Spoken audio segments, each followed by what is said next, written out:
My name is Sheila Corona. Welcome to Sassy Seer Sheila and New Light Streaming Lab, as this will be seen on both channels. This is When Humanity Stopped Looking Up by Jason Gray. The internet was once an escape from the real world. Now the real world is an escape from the internet. Oh God, I can't tell you how true that feels to me. There is an even darker question hidden beneath that observation. What happens when we stop escaping back? What happens when humanity becomes so comfortable inside the manufactured world that the physical one begins to feel inconvenient, too slow, too quiet, too unpredictable, too imperfect, too ordinary, too real? One of the greatest dangers of the digital age is not that technology will become more powerful than humanity. It is that humanity will willingly surrender more and more of itself to technology because the artificial world is easier to inhabit. Reality demands something from us. It demands patience. It demands effort. It demands vulnerability. It demands that we experience boredom, rejection, failure, waiting, uncertainty, silence. Reality does not have a block button. You cannot mute winter. You cannot unfollow grief. You cannot filter an aging face. You cannot edit yesterday. You cannot scroll past consequences. You cannot delete every person who disagrees with you. You cannot refresh your way out of mortality. Reality refuses customization, and that is exactly why the manufactured world has become so seductive. In the manufactured world, everything can be adjusted. We can choose what we see, choose who we hear, choose what parts of ourselves we reveal, choose the photograph, choose the angle, choose the caption, choose the audience, choose the identity, choose the version of reality we prefer. Slowly, the screen stops being a window. It becomes a mirror. Then something even more dangerous happens. The mirror begins telling us who we are. The colonization of attention. Human civilization has always fought over valuable territory, land, water, trade routes, resources, energy. The most valuable territory of the 21st century is something far more intimate: human attention. Your attention is finite. There are only so many hours in your life, only so many things you can think about, only so many people you can deeply know, only so many sunsets you will witness, only so many conversations you will have, only so many mornings you will wake up. Every minute of attention spent somewhere is a minute unavailable somewhere else. That makes attention extraordinarily valuable, and an enormous portion of the digital economy has learned how to compete for it. Not once, constantly. The objective is simple: keep you looking, keep you clicking, keep you watching, keep you reacting, keep you scrolling, keep you returning, because attention can be measured, and what can be measured can be monetized. The tragedy is that we often speak about this as though nothing significant is being exchanged. We say an app is free. A platform is free. A service is free. The currency is not money. The currency is time, and time is the one currency you can never earn back. A person can lose money and make more, lose possessions and replace them, lose status and rebuild it. But 10,000 hours surrendered are 10,000 hours gone forever. That should make us extraordinarily careful about what receives our attention. We hand it away in fragments. 30 seconds, 2 minutes, 5 minutes, an hour, another hour. The fragments seem insignificant until they become years, then decades. The machine that learned you. There was a time when you searched the internet. Now the internet searches you. It watches what holds your attention, what you skip, what you replay, what you click, what you ignore. What makes you angry? What makes you curious? What makes you afraid? What keeps you watching?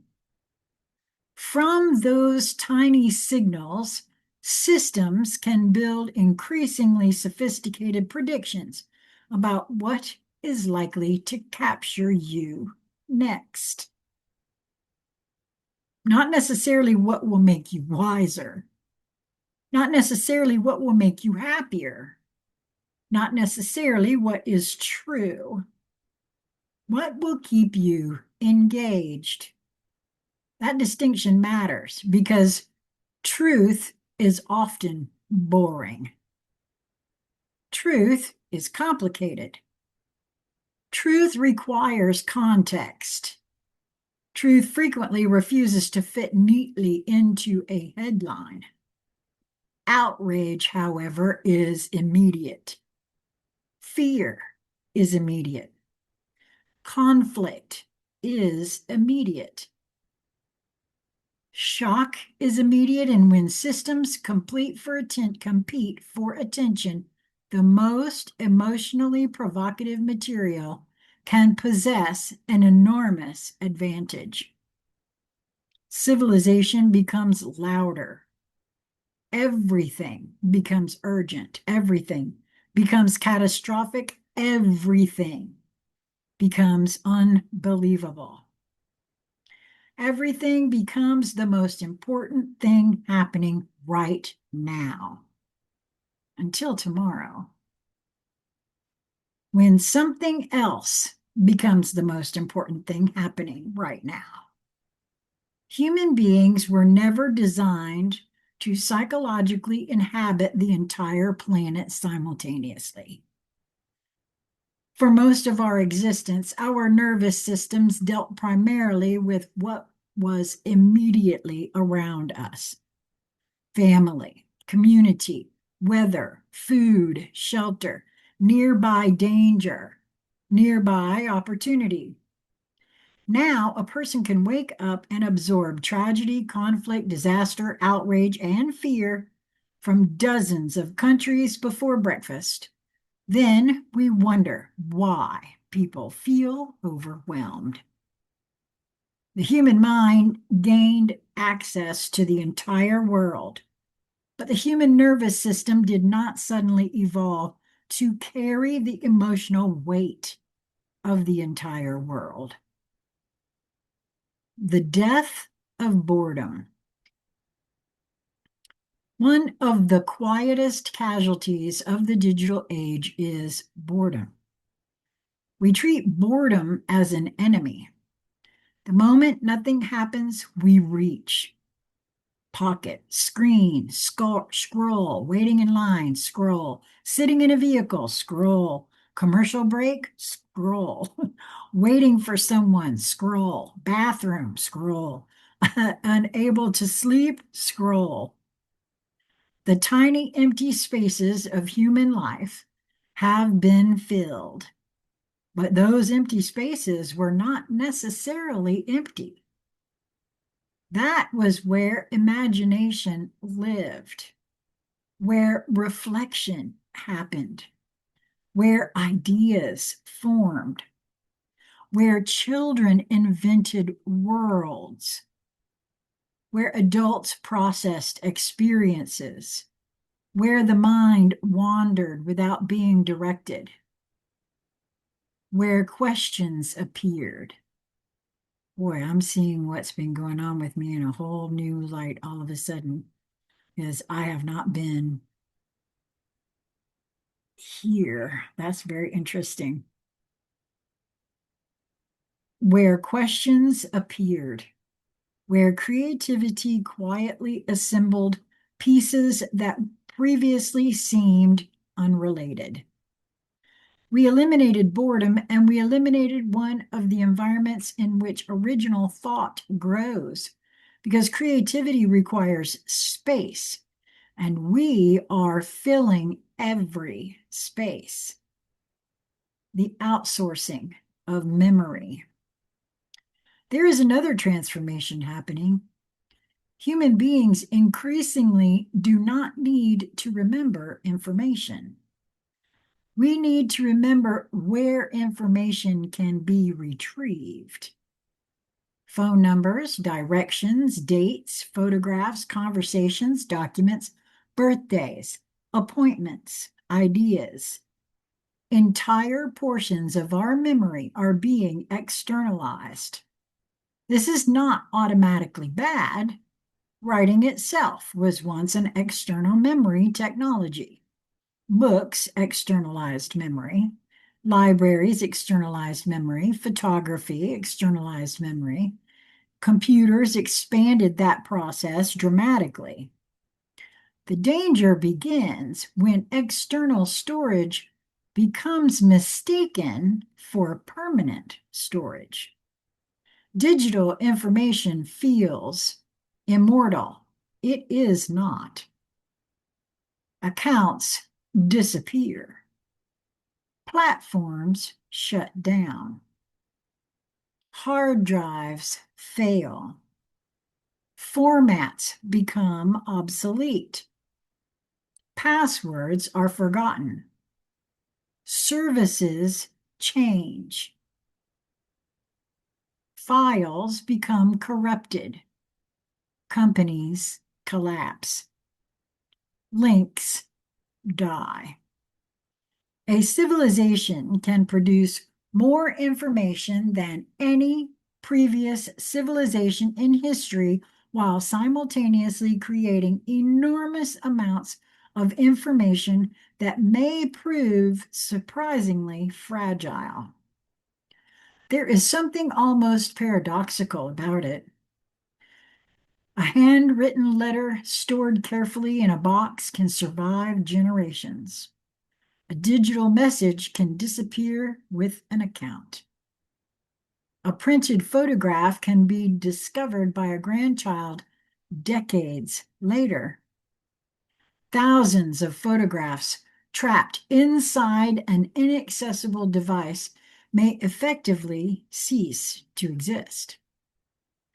We have mistaken abundance for permanence. They are not the same thing. The performance of existence. Then came another transformation. Life itself became content. Meals became content. Vacations became content. Relationships became content. Children became content.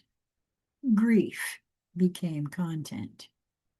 Kindness became content. Arguments became content. Private moments became content.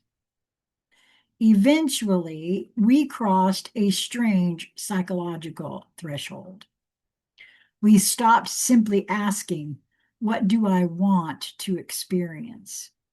We began asking, how will this look?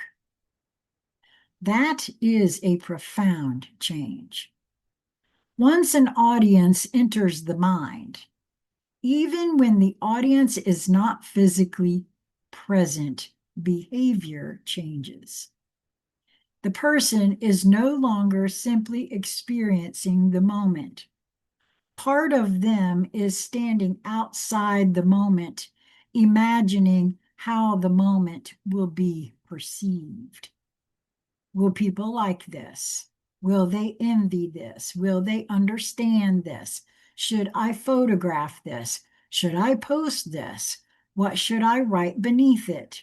The experience splits. One part is lived, the other is performed. Eventually, it becomes possible to spend enormous portions of life documenting that we are alive instead of fully experiencing being alive. The Great Comparison. For most of human history, people compared themselves primarily with those around them. Now, comparison has become global, and the comparison is fundamentally unfair. You compare your ordinary Tuesday morning against someone else's carefully selected highlight. Your exhaustion against their celebration. Your uncertainty against their announcement. Your body against their chosen photograph. Your financial struggle against their new purchase. Your complicated relationship against their anniversary post. Your beginning against their apparent finish line. And because the stream never ends, there is always someone richer, more attractive, more successful, more traveled, more popular, more productive, more celebrated. The finish line moves forever. Enough becomes impossible, and a civilization that never feels it has enough becomes extraordinarily easy to sell things to. When identity becomes data. Perhaps one of the strangest developments is that human identity is increasingly represented numerically. Follower count, subscriber count, views, likes, shares, comments, watch time, reach, engagement, numbers everywhere. Numbers are useful, but numbers become dangerous when we confuse measurement with meaning. 1 million people can see something meaningless. 10 million people can read something that changes their lives. A photograph can receive almost no attention and still be the most important photograph someone ever took. A letter can have one reader and matter for 50 years. A conversation can have no audience whatsoever and alter the direction of 2 lives. Not everything valuable scales. Some things become valuable precisely because they do not. The loss of the private self. Previous generations possessed something that has become increasingly rare. Large portions of their lives were undocumented. Think about that. Entire friendships existed without public evidence. Entire relationships unfolded privately. Thousands of meals disappeared into memory. Arguments happened and were forgotten. Embarrassing moments vanished. Teenage mistakes were not permanently searchable. People were allowed to become different people without dragging a complete digital archive of themselves around behind them. There was mercy in forgetting. Now we are building a civilization that remembers almost everything and understands almost nothing. A foolish sentence can survive longer than the person who wrote it. An awkward photograph can travel endlessly. A mistake can be copied, archived, redistributed, and rediscovered. Human beings require room to change. A person at 15 should not be imprisoned forever by who they were at 15. A person at 25 should be allowed to contradict their younger self. Growth requires revision.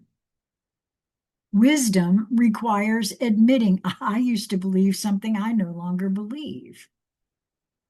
A culture incapable of allowing people to change eventually discourages honesty. People stop exploring ideas. They perform certainty instead.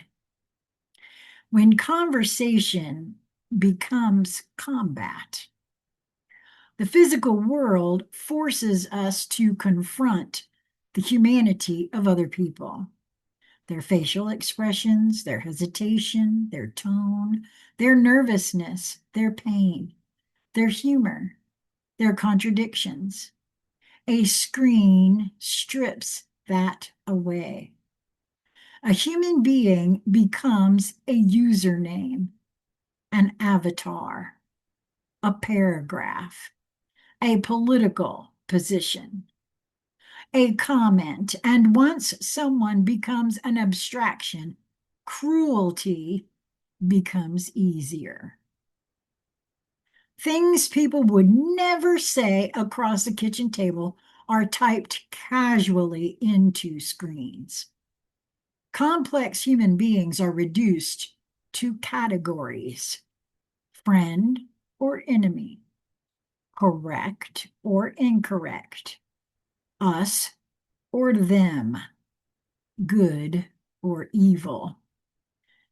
Civilization begins losing the ability to disagree without dehumanizing. That should concern everyone because civilization itself depends upon cooperation between people who do not completely agree. If disagreement automatically becomes hatred, society fractures into tribes incapable of speaking to one another, and the algorithms do not suffer from that fracture. Conflict is incredibly engaging. Humanity suffers. The world outside the window. Outside all of this, reality continues. Trees grow, rivers move, snow falls, animals migrate, children are born, people age, buildings decay, gardens grow, storms arrive, stars move across the sky. The physical world continues, whether we pay attention to it or not. And there is something haunting about imagining millions of people sitting inside rooms watching representations of life while life is occurring inches beyond the glass. We watch videos of forests while forests stand outside. I thought about that this morning as I was watching a video of some folks touring Yellowstone. I live right here in the United States, and I Have always wanted to see what that looks like, feels like, is. And I don't know that I'll ever get there. And I thought about that very thing this morning. Isn't that interesting? We watch videos of oceans while planning someday to visit one. We watch people build things instead of learning how. We watch people travel instead of exploring nearby places. We watch people cook instead of cooking. We watch people talk about books instead of reading them. We watch people exercise instead of moving. We watch people create instead of creating. We become spectators, and spectatorship becomes comfortable. Participation involves risk. You might fail. You might look foolish. You might become lost. You might be rejected. You might discover that you are not immediately talented. The digital world allows you to watch someone else take those risks instead, but there is a price. You cannot outsource experience. Nobody can watch a sunset for you. Nobody can build your relationships for you.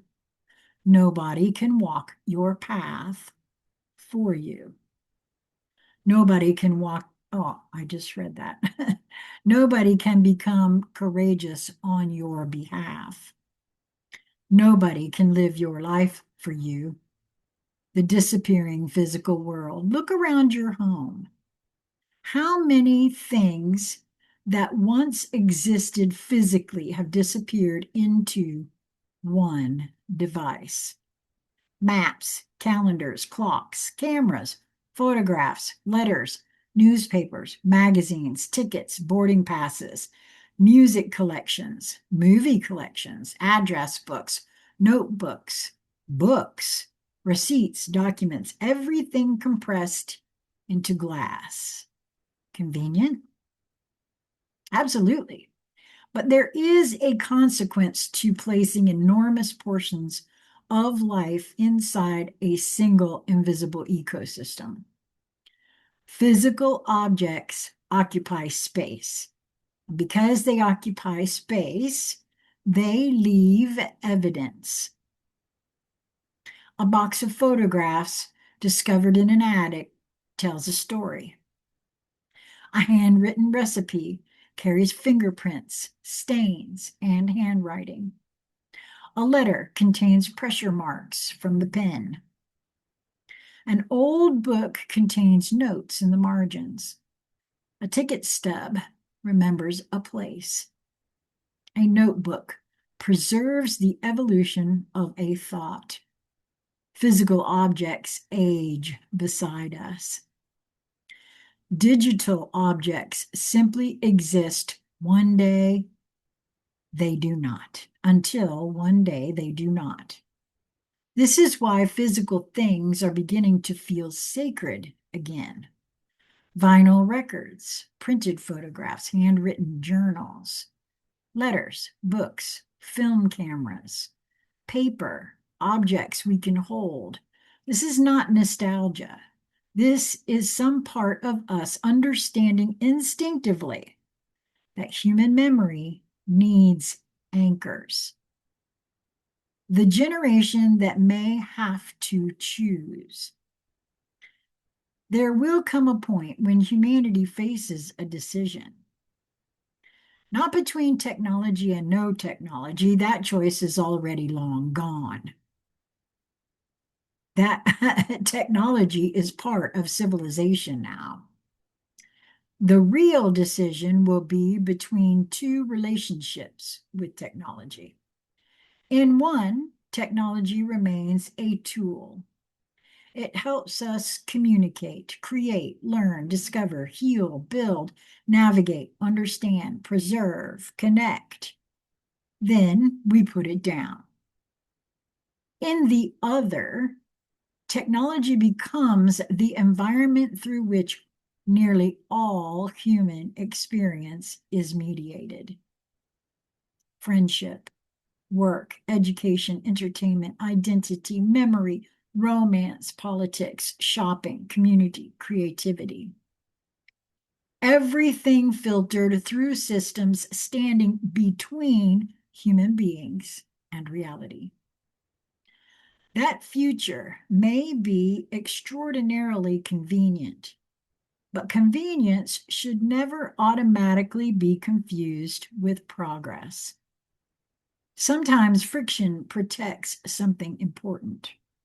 The effort required to write a letter makes the letter meaningful.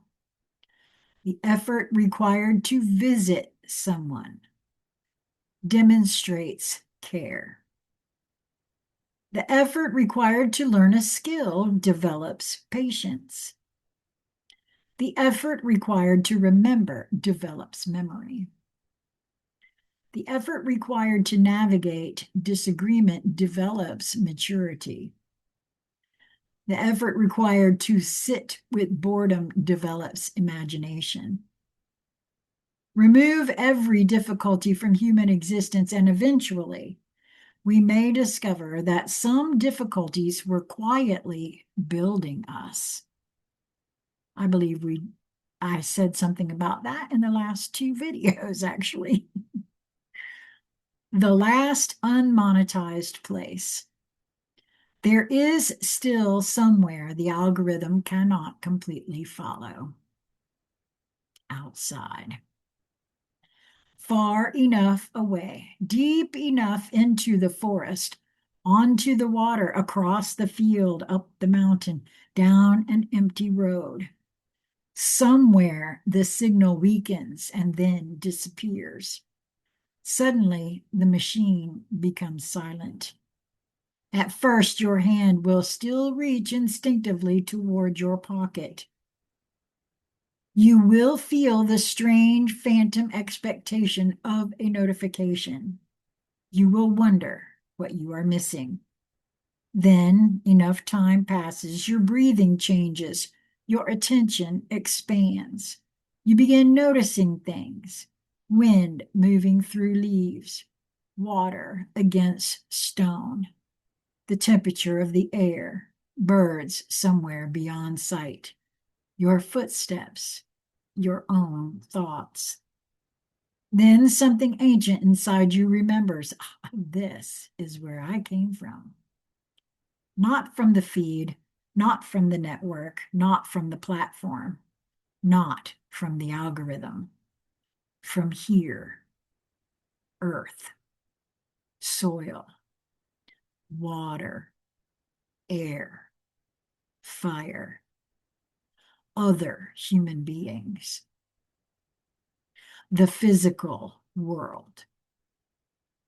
That is why nature feels increasingly powerful. It is one of the few remaining environments where reality does not care whether we are watching. The mountain does not perform for us. The forest does not need engagement. The lake does not refresh itself because attention dropped. The stars require no followers. Reality simply exists. Look up. There is an image that will someday define our era. Millions of human beings walking through an extraordinary world with their heads tilted downward.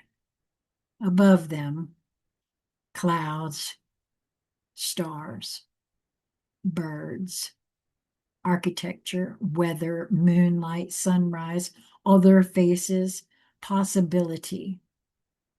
Below their eyes, a glowing rectangle. Future generations will look back at photographs of us the way we look at photographs of previous civilizations and wonder how people could fail to recognize what was happening around them. How did they not see it? How did they surrender so much attention? How did they allow corporations, platforms, and algorithms to enter nearly every waking hour? How did they become more connected technologically while becoming increasingly lonely? How did they possess access to nearly all human knowledge, yet become so divided over what was true? How did they photograph everything, yet preserve so little physically? How did they communicate constantly, yet struggle to talk to one another? How did they have thousands of digital connections, yet feel alone? The answer will be frighteningly simple. It happened gradually. There was no single day when humanity decided to move inside the machine. There was no announcement, no ceremony, no vote, no moment when everyone agreed to surrender their attention. It happened one convenience at a time, one notification at a time, one account at a time, one device at a time, 1 hour at a time, until eventually the strange world became normal.